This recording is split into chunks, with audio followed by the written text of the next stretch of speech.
Ika-28 Kabanata. Kaya ipinatawag ni Isaac si Jacob. Pagdating niya, binasbasan niya ito at inutusan, "Huwag kang mag-aasawa ng taga-Kanaan. Maghanda ka at pumunta sa Padan-aram, doon sa lolo mong si Betuel na ama ng iyong ina. Doon ka pumili ng iyong mapapangasawa sa isa sa mga dalagang anak ni Laban na kapatid ng iyong ina.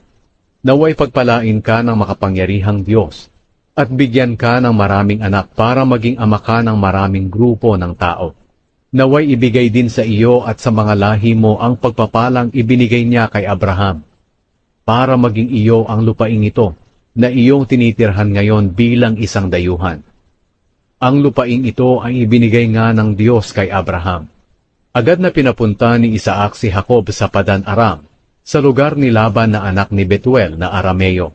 Si Laban ay kapatid ni Rebeka, na ina ni Jacob at Esau. Muling nag-asawa si Esau. Nalaman ni Esau na binasbasan ni Isaac si Jacob at pinapunta sa Padan-aram para roon maghanap ng mapapangasawa. Nalaman din niya na binasbasan ni Isaac si Jacob. Inutusan niya ito na huwag mag-asawa ng taga-Kanaan.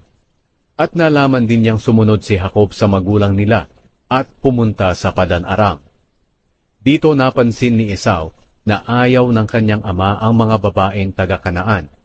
Kaya pumunta siya sa tiyuhin niyang si Ishmael na anak ni Abraham kay Hagar, at napangasawa si Mahalat na kapatid ni Nebayot at anak ni Ishmael, bukod pa sa dalawang naging asawa niya. Nanaginip si Jacob sa Bethel. Umalis si Jacob sa Beersheba at lumakad papuntang Haran. Nang lumubog na ang araw, nakarating siya sa isang lugar at doon nanatili ng gabing iyon. Kumuha siya ng isang bato at ginawa niyang unan sa pagtulog niya. Ngayon nanaginip siya na may isang hagdan na nakatayo sa lupa na abot hanggang langit. Nakita niya ang mga anghel ng Diyos na umaakyat at bumababa sa hagdan. Nakita rin niya ang Panginoon na nakatayo sa itaas ng hagdan at sinabi sa kanya, "Ako ang Panginoon, ang Diyos ni Abraham at ni Isaac.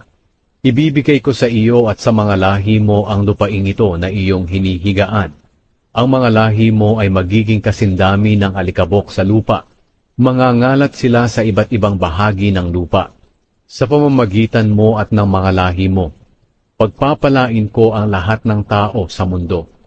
Alalahanin mo palagi na kasama mo ako, at iingatan kita kahit saan ka pumunta.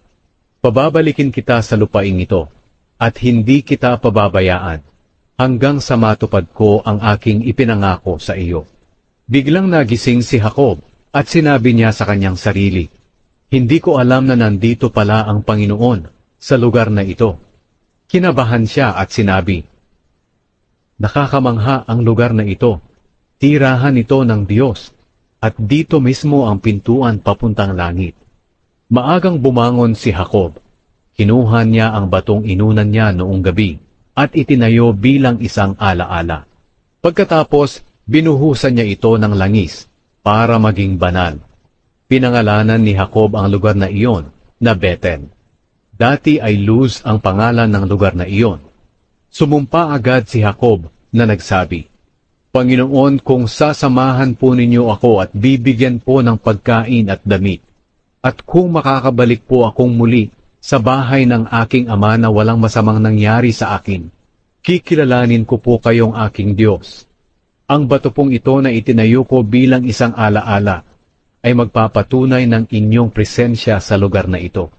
At ibibigay ko po sa inyo ang 10% bahagi ng lahat ng ibibigay nyo sa akin."